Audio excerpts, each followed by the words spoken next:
Woke up this morning with my mind staying on Jesus. Hallelujah, hallelujah.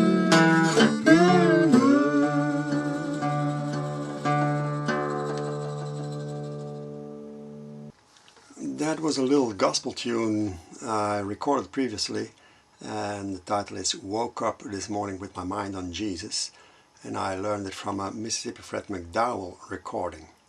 Now we're in DADF, or open D tuning, vestibule tuning. Those are all these, so you can tune. And I've uploaded tablature, which you can get for free at my website. You can find the details in the description box. And I would like to make clear about the tablature that I also indicated. You see little vertical hyphens where to hit the string. Like for example here, you hit the string and slide to the 3rd fret. You slide down to the 2nd fret without hitting it, and then you hit it again with the open E string.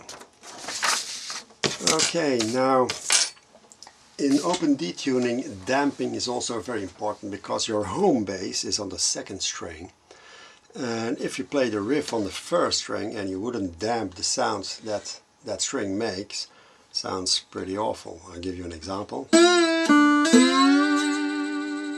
hear the 1st string's sound again. So what you need to do is damp it, and I'm doing that with my middle finger. I hit the string with the middle finger and then the 2nd string with my index finger. And while I'm hitting the 2nd string, I rest my middle finger on the 1st string, therefore damping it.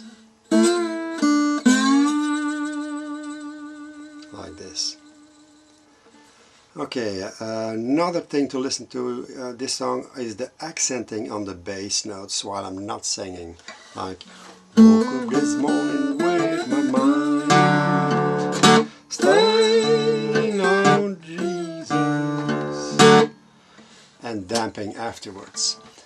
I think it fills up the song, otherwise it would sound a bit boring if you play the same bass all over again, the whole song. Sometimes I let it ring, sometimes I don't, so if you listen carefully you will notice it. Now the only difficult part I think is the 5th measure, and it sounds like this. Sorry.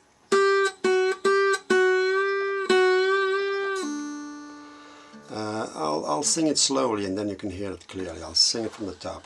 Woke up this morning with my mind staying on Jesus.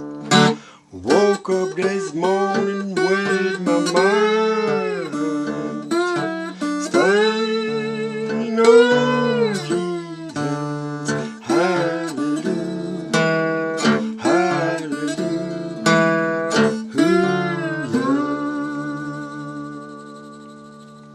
So if I would count out that 5th measure, it would sound like 1 and 2 and 3 and 4 and...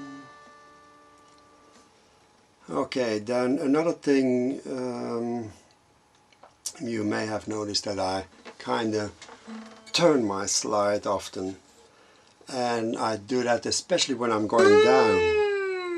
And I think by turning my hand like this, and the slide also, it sets in a sort of a delay downward movement. I think the sound is easily controlled this way than if I move my whole arm.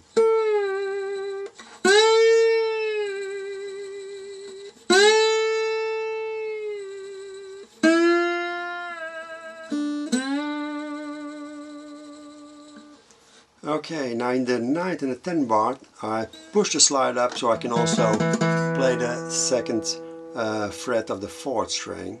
So take care of that, also heavily accented. And finally, how can we add some variation to the song, because the accompaniment is always the same. And we can do like what Mississippi Fred McDowell often did, or Blind Willie Johnson. is play the melody on the bass strings. Now the first and the second string are exactly of the same tone as the fourth and the fifth string. D and A, D and A.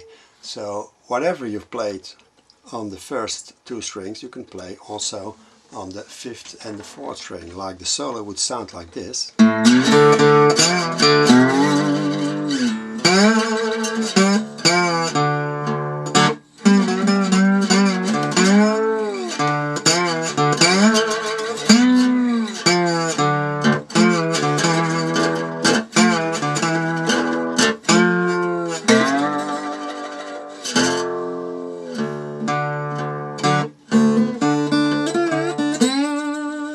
Etc. Well, that's about it about this song. I hope you have fun with it.